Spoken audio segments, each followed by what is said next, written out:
What is going on, everyone? This is Nero again. Today for you, some kill confirm gameplay playing some Modern Warfare 3. I'm using the MK14 with a silencer and rapid fire. The attachments for efficiency, my perks are Scavenger Pro, Assassin Pro, and Sitrep Pro, and I got that Stinger secondary.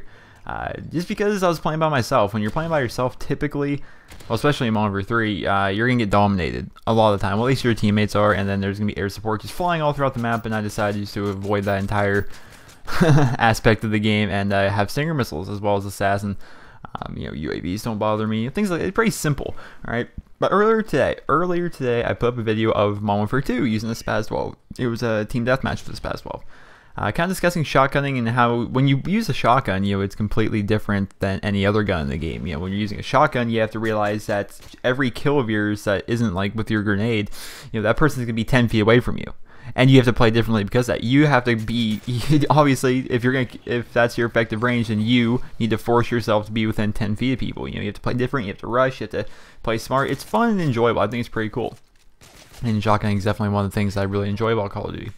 And this video is going to be kind of discussing other weapons. I discussed in the shotgun video, I slightly, hinted at how, when you're using like a semi-automatic weapon, you have to play different than, let's say, if you have a fully automatic assault rifle, or let's say you're using like a submachine gun or something like that. You have to play completely different depending on what gun you're using. And I don't know, it's always been something I want to talk about because kind of like every set class category in Call of Duty requires a different kind of play style. There's no set, you can't just do the same thing with every class.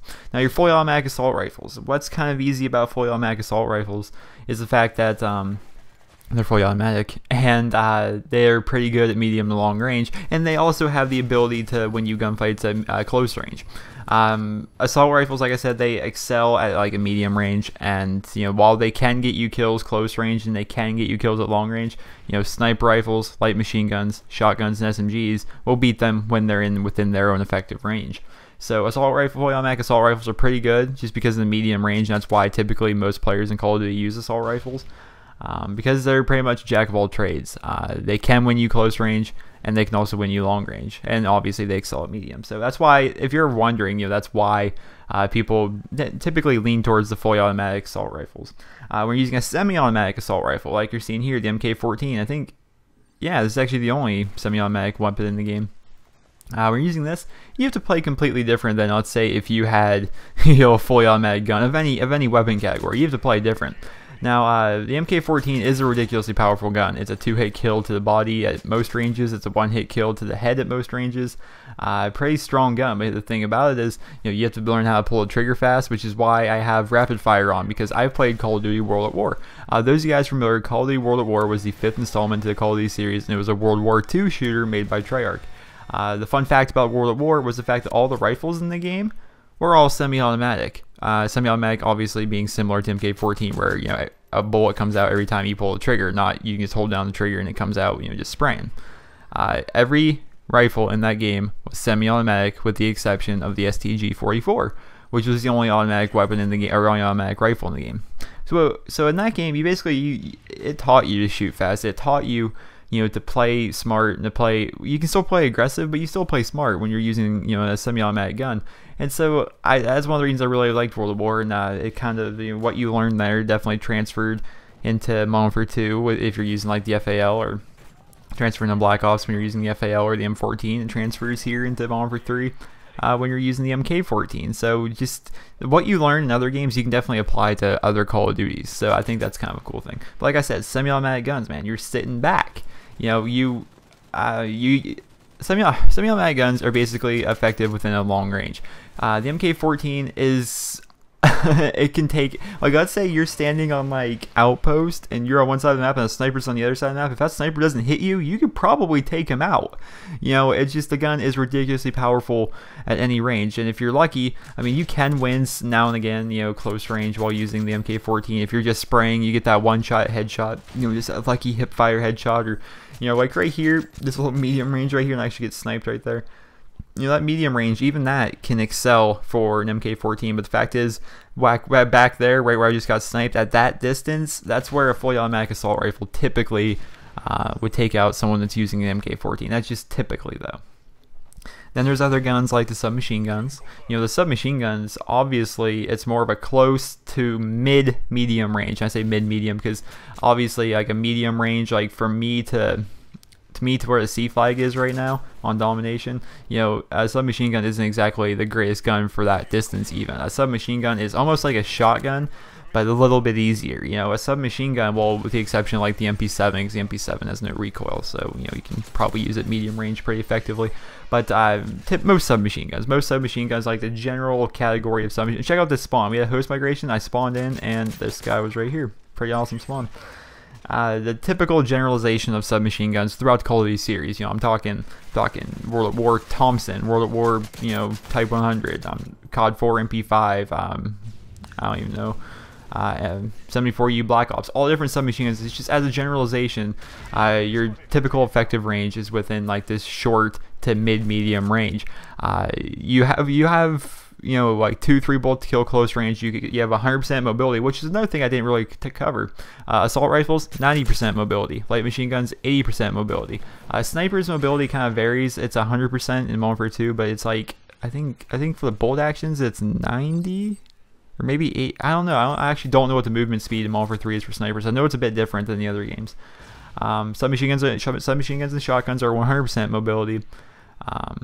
And assault rifles are 90% mobility, and light machine guns are 80% mobility. And I think the riot shield is even worse. I think the riot shield is honestly like a 70, but I'm not 100% positive on the riot shield one. But yeah, so you have to play a little bit differently with every gun is basically the whole point I'm making. I try to get the one-shot headshot on him. And throughout this gameplay, you guys have been seeing basically using the MK14 to the most. This is how you effectively use the MK14. Basically, you know, you sit back. I mean, obviously, it's not like I'm using, you know, a PP90. It's not like I'm going. Excuse me, voice just kind of like cracked right there. It's not like I'm using like a striker or a PP90. You know, I'm not gonna go in there, bang, bang, bang, you know, taking people out like close to medium range. It's just not going to happen that way. The range I'm going at right now, right here, aiming towards the tunnel, that is the perfect range. That is the perfect range for the MK14. And the reason using the MK14 basically just boosts your KD every game you play with it. Because if you know what you're doing with the MK14, you're an unstoppable monster at this like medium to long range. You know, you're forcing yourself to stick back because you have to sit back when you're using MK14. You do. You can rush with it a little bit, but you know, it's not that effective. I mean, you have to use, if you want to do well with a gun, you have to play to its strengths, and the MK14 strengths are the fact that it can two-hit kill people from across the map. Where's this guy? Am I gonna get him? If I can actually hit him, I want to count the shots I actually took to kill him. Where is he? Yeah. Maybe I don't even get this guy. Actually, I don't think. Oh, nope, I put him in final stand right there. Took me 2 shots to put him in final stand. He's down there at the bottom of the hill. But yeah, it only takes 2 shots, and that's why you can use a silencer if you can adjust yourself to the iron sights of it.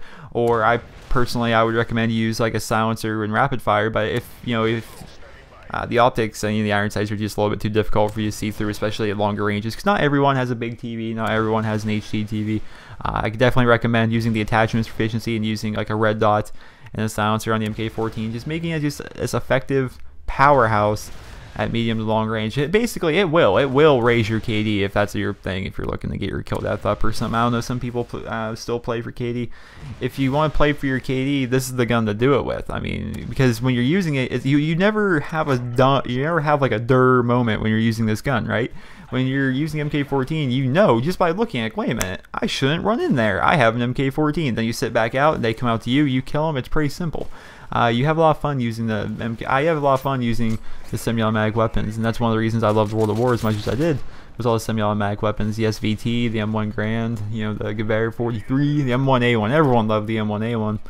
It was a fun game, and I don't know, I kind of filmed this video kind of discussing all different playstyles you can have. If you guys let me know in the comments below, what would be your favorite playstyle? Do you like the assault rifles? Do you like the submachine guns, the shotguns, the sniper rifles? Which sniper rifles I even cover, but you can do basically wherever you want with a sniper rifle. I mean, you can run around quick scope and go like, you know, even all game or possibly negative, or you can sit back and play it smart and have a really high KD using the sniper. It's up to you. But let me know in the comments, what is your favorite, you know, weapon setup? What is your favorite weapon tier in Call of Duty? Shotgun, assault rifle, submachine gun, sniper, or light machine gun even? Let me know in the comment section below. Remember, rate the video. Hope you guys all have a wonderful day, and check this out. That's the video I was talking about earlier. It's Spaz12 TDM. Hope you guys all enjoyed. Feel free to check that out, and yeah, bye bye.